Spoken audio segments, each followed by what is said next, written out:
ҳадафи ягонаи ҳар як варзишгар ин иштирок дар бозиҳои олимпӣ ва ба даст овардани нишони олимпӣ ба ҳисоб меравад.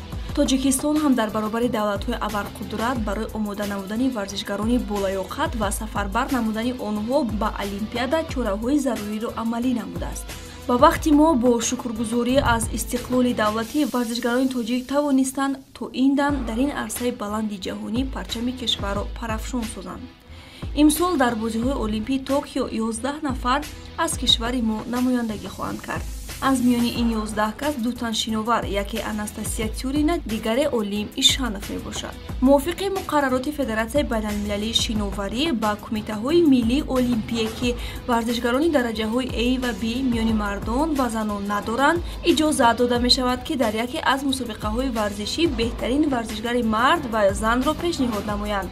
ҳамин тариқ узви дастаи мунтахаби Тоҷикистон оид ба шиноварӣ Олим Ишанов бо касби 336 хол мавқеи беҳтарро соҳиб буда тавассути саҳмияи универсалии Федератсияи байналмилалии шиноварӣ имкони иштирок дар олимпиадаи имсоларо дар навъи шиноварӣ ба масофаи 50 метр тарзи озод пайдо намуд. Олим иштирокчии бозиҳои Олимпии Рио 2016, иштирокчии чемпионати ҷаҳон Доҳа 2014 ва иштирокчии чемпионати ҷаҳон Қазон 2015 ба ҳисоб меравад.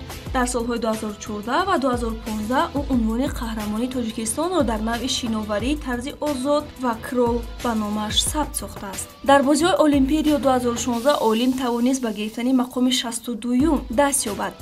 ба гуфтаи ӯ дар соли 2016 барояш таҷриба намерасид ва ҳамакнун ҳам аз рӯи синну сол бузургтар шуду ҷаҳонбинияш ҳам васеътар ва моҳияти олимпиадаро амиқтар дарк намудааст.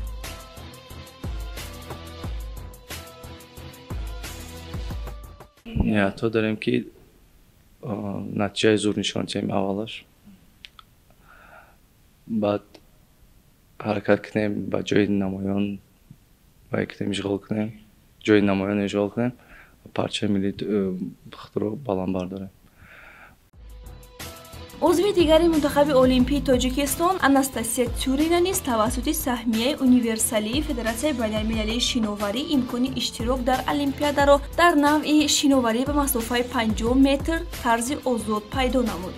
мувофиқи радабандии Федератсияи байналмилалии шиноварӣ аз кишвари мо миёни бонувон Анастасия Тюрина бо касби 492 хол мавқеи беҳтарро соҳиб буда аз рӯи натиҷаҳои қаблӣ рохат ба даст овард. иштирокчии бозиҳои Олимпии Рио 2016 буда дар намуди шиноварӣ ба масофаи 50 метр дар ҷои 73-юм қарор гирифт. Тюрина ғолиб ва ҷоизадори як қатор мусобиқаҳои ҷумҳуриявиву байналмилалӣ буда номзад ба устоди варзиши ҷумҳурии Тоҷикистон мебошад. соли 2014 дар чемпионати ҷаҳон оид ба варзиши обӣ дар Доҳа ва соли 2015 дар чемпионати ҷаҳон дар Қазон ширкат варзидааст. Анастасия чанде пеш дар мусобиқаи байналмилалие ки дар шаҳри Душанбе доир шуд, миёни варзишгарони Россия, Ӯзбекистон ва Афғонистон тавонист натиҷаи хуб нишон диҳад. рекорди инфиродии ӯ 28 сония мебошад. ҳамакнун мақсад дорад ки нишондоди худро дар бозиҳои олимпӣ беҳтар намояд.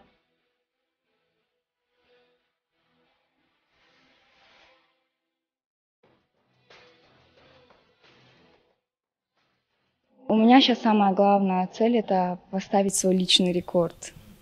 Это, вот, как говорится, у меня сейчас на данный момент об этом все мысли, как говорится, все мои цели. Вот, понимаешь всю ответственность, уже, как говорится, полностью отдаешь отчет себе, то, что уже ты должна показать достойно не только себя, но и, как говорится, представить свою страну.